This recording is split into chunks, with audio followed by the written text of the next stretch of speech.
Ito ay rated SPG. Striktong patnubay at gabay ng magulang ang kailangan. Maaaring may masiselang tema, lengguwahe, karahasan, sexual, horror o droga na hindi angkop sa mga... Alam na nga ni Mookie kung ano ngang katotohanan sa kanyang pagkatao at natuklasan niya nga na ito ngang si Olive ay may psychological disorder kung saan ay ginagawan nga ni Olive ng sakit ito ngang si Mookie at binibigyan nga niya ng mga gamot na hindi nga para sa kanya.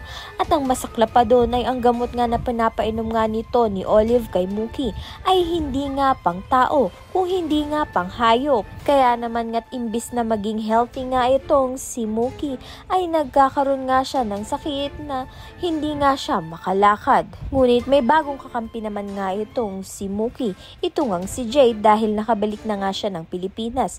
Si Jade nga ang kakambal nga nito ni Olive, ngunit hindi nga sila magkatulad ng ugali.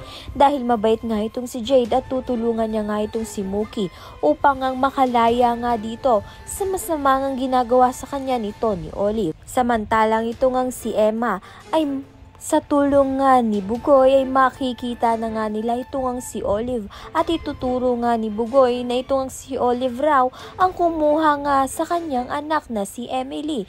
Kaya naman nga't nagkaroon nga ng pag-asa ito ngang si Emma na mababawi nga niya ang kanyang anak. Madali na nga makukuha ni Emma ito ngang si Mookie sa poder nga nito ni Olive dahil nga sinasaktan nga lang ni Olive ito ngang si Mookie. Kaya naman nga't ito ngang si Mookie ay nasa wastong edad na kung sino ngang pipiliin nga niyang mag-aalaga sa kanya. Kaya naman nga't si Emma ang pipili niyang mag-aalaga sa kanya.